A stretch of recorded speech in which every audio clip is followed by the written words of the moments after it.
Nous croyons tous ce que les livres scolaires nous ont appris sur l'univers. Mais que faire lorsque nous sommes confrontés à des questions qui remettent en cause nos croyances les plus fondamentales? Des phénomènes inexpliqués. Une énigme qui défie la raison. Un mystère inattendu. Une seule rencontre avec ces phénomènes inexpliqués et c'est votre vie entière qui bascule. Un face-à-face avec les plus grandes énigmes de tous les temps. Un mystère impénétrable fait irruption dans votre vie et plus rien n'est comme avant. Secret et mystère du monde. L'un des grands mystères issus des dernières recherches sur les ovnis nous est apparu non pas dans le ciel ni dans l'espace intersidéral, mais gentiment tapi dans le désert du Nevada. Qu'y a-t-il au-delà de cette frontière que le gouvernement des États-Unis tient à tout prix à garder secrète? Y a-t-il vraiment une base secrète cachée dans l'isolement du désert du Nevada où le gouvernement des États-Unis effectuerait des vols d'essai sur des ovnis capturés? Les photos satellites russes révèlent-elles la vérité alors que notre propre gouvernement nous empêche de la découvrir? Le récit incroyable de cet homme pourrait-il être vrai? A-t-il réellement travaillé sur des vaisseaux extraterrestres pour apprendre à les piloter? Le gouvernement des États-Unis collabore-t-il avec des extraterrestres dans un complexe top secret portant le nom de code Zone 51?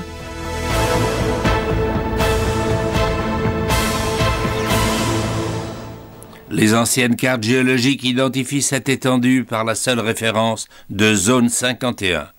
Ce terme désigne une large étendue, principalement composée de l'ancien lit asséché d'un lac qui porte encore aujourd'hui le nom de Groom Lake.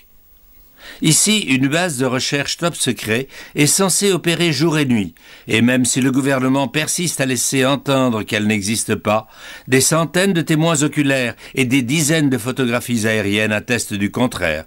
Et si les rumeurs sont véridiques, cette installation abriterait l'un des secrets les plus extraordinaires et les mieux gardés de cette génération, voire de tous les temps. Le fait que ce complexe abrite des secrets d'État ne fait pas le moindre doute. Il suffit de consulter les cartes officielles émises par le gouvernement pour s'apercevoir que l'installation en question n'y existe même pas. Mais pourquoi donc cette base constitue-t-elle un tel secret? Serait-elle liée aux observations continues de vols d'ovnis dans la région? Quand l'affaire Lazare a fait la une, les passionnés d'ovnis ont déferlé sur le site. Ils sont arrivés dans leur 4x4 pour surveiller la base secrète. Dans une interview télévisée, Robert Lazar a soutenu avoir été employé de 1988 à 1989 dans une base encore plus secrète que celle de Groom Lake. J'allais au boulot en avion privé de l'aéroport McCarran de Las Vegas, directement à la zone 51.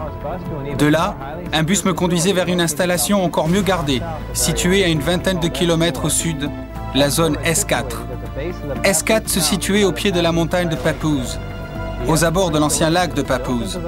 La base est construite à même la montagne et les 9 portes de hangar s'inclinent à environ 60 degrés. Ces portes sont recouvertes d'une texture s'apparentant au sable pour mieux se fondre dans le paysage. D'après Bob Lazar, c'était dans cette base qu'il travaillait en tant que pilote d'essai sur des vaisseaux en forme de soucoupe, basés sur une technologie transmise à l'humanité par des êtres venus d'ailleurs. Autrement dit, je n'ai pas seulement lu les rapports et appris les théories de ces technologies, mais j'ai aussi assisté à leur démonstration et vérifié leur authenticité. Lazar a confié aux journalistes qu'il y avait plusieurs de ces soucoupes volantes en parfait état de marche à la base S4, mais que lui n'avait travaillé que sur l'une d'elles. En raison de ces lignes très épurées, je l'ai surnommé le modèle Sport. Il fait environ 5 mètres de haut et 12 mètres de diamètre. Dans la partie centrale de cette soucoupe sont situés le poste de commande et les sièges, tous deux trop petits et trop près du sol pour être destinés à des humains adultes. Selon Bob Lazar, le vaisseau serait équipé d'un réacteur antigravité ou d'un réacteur de gravité qui produit une vague de gravité. À l'intérieur de ce vaisseau, il n'y a pas de ceinture de sécurité, car une fois en marche, on a l'impression qu'il est toujours droit et en état de gravité normale. Si l'on croit le récit de Bob Lazar, une telle conception n'appartiendrait pas au domaine de la fantaisie, mais serait une réalité, une preuve tangible que la Terre a été visitée par des êtres intelligents venus d'une autre planète. Est-ce que le gouvernement des États-Unis a pu avoir accès à une telle technologie et la garder secrète au détriment de l'opinion publique et des médias pendant plus de 50 ans? Et s'il n'y a plus de secret, pourquoi le gouvernement prend-il des mesures aussi extraordinaires pour s'efforcer de maintenir cette base cachée?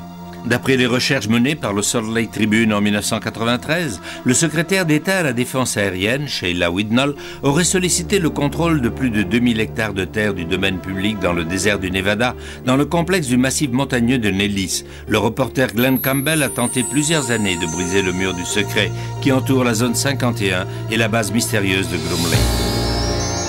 La zone 51 est juste une petite partie de l'une des zones secrètes les plus connues de la base aérienne de Nellis. Au-delà, il reste de vastes étendues désertiques. Jusqu'au début des années 80, il était encore possible de se rendre à Groom Lake en voiture pour observer la base de loin. C'était une base secrète, mais c'était un secret connu de tous. Au milieu des années 80, l'armée a réquisitionné un massif montagneux tout entier, le massif de Groom. À partir de ce moment-là, la base a cessé d'exister. Il n'en restait plus la moindre trace sur les cartes officielles du gouvernement. Et depuis ce jour, il refuse de faire la moindre allusion à cette base. Qu'y a-t-il dans cette base qui justifierait l'application de mesures aussi strictes? N'y a-t-il personne en dehors de la base qui soit au courant de ce qui s'y passe? Il faut se rappeler que pendant de nombreuses années, les avions espions U-2 décollaient de la zone 51. Et c'était aussi le cas des Blackbird, du SR-71 et des chasseurs Stealth. Ces missions avaient lieu depuis des années avant que les médias en parlent. Mais le gouvernement serait-il prêt à déployer des moyens de défense meurtriers juste pour empêcher les gens d'observer des avions? Il y a 25 ans que j'étudie la zone 51. Des collègues aux quatre coins du monde m'envoient de l'information via notre site web, notre email ou autre. Nous disposons d'une mine de renseignements très intéressants, montrant non seulement qu'ils ont capturé et testé des ovnis, mais aussi qu'ils possèdent du matériel dont ils n'ont même pas encore découvert les fonctions. Il semble assez évident que ce site a été choisi en raison de son isolement. Et le fait qu'il fasse partie du champ de tir de missiles de la base de Nellis ne rend en rien le lieu plus hospitalier. Mais apparemment, ni l'isolement ni la peur des bombes ne suffisent à écarter les gens. Mais quelle autre mesure le gouvernement a-t-il donc pris pour protéger cette base fantôme des intrus? Qui menace la sécurité? Le citoyen moyen ou les fans d'OVNI? Ou craignent-ils l'intrusion d'espions? Et qui, au juste, aurait intérêt à protéger le secret le plus médiatisé au monde? Seriez-vous surpris d'apprendre que ce n'est pas du tout le gouvernement? Cela fait des années que des citoyens comme vous et moi se sont éloignés des sentiers battus, seuls ou en groupes entiers, en bus ou en camion pour voir la zone 51 de plus près, et ils ne voient en fait qu'un paysage ressemblant à une contrée du tiers-monde. Un véhicule d'intervention rapide ou un hélicoptère apparaît soudain au sommet d'une colline. Le message est on ne peut plus clair. Vous n'êtes pas les bienvenus ici. Allez, allons plus vite. Dégarpissez. Allez, circulez. Regagnez votre voiture et demi-tour. Allez. Mais vu l'étendue de ce complexe, il est humainement impossible de contrôler toutes les voies d'accès. Comment peuvent-ils être sûrs que personne ne leur file entre les doigts? On m'a dit qu'ils ont des missiles solaires dans le cas où des avions survoleraient la zone sans autorisation. Et on a eu droit à une poursuite dangereuse par un hélicoptère. S'il ne s'identifie pas immédiatement, un autre avion décollera pour l'intercepter et le forcer à quitter l'espace interdit. Ou il sera abattu. La question posée est judicieuse. Est-il possible que les mesures de sécurité aillent trop loin? Et que se passerait-il si l'un des deux côtés franchissait la ligne? Est-il possible que l'obsession des ovnis ait poussé tout le monde sur une fausse piste? Bien avant qu'il y ait une quelconque base dans les environs de Groom Lake, ce qu'on appelle la zone 51 n'était pas plus qu'un bout de désert réservé aux essais nucléaires. Il est possible que les gardiens de la zone 51 veuillent seulement protéger les gens des radiations résiduelles émanant du champ d'essai. Mais cet avis n'est pas partagé par Norio Hayakawa. Il a pu découvrir en personne les mesures de sécurité agressives déployées dans cette zone.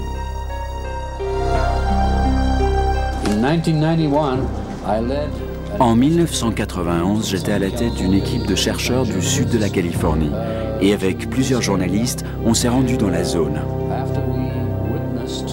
Alors qu'on venait d'apercevoir ce qui ressemblait à une sorte d'essai de vol ou de manœuvre de ces engins en plein air, nous avons été pris en chasse par un hélicoptère militaire noir. Je me trouvais en tête d'une caravane de 7 voitures sur ce chemin de terre qui conduit à l'extérieur du périmètre de la zone 51. Et soudain, un hélicoptère militaire noir sans aucun insigne est sorti de nulle part et a plongé droit sur nos voitures. Il a dû passer à pas plus de 3 ou 4 mètres au-dessus de nos véhicules.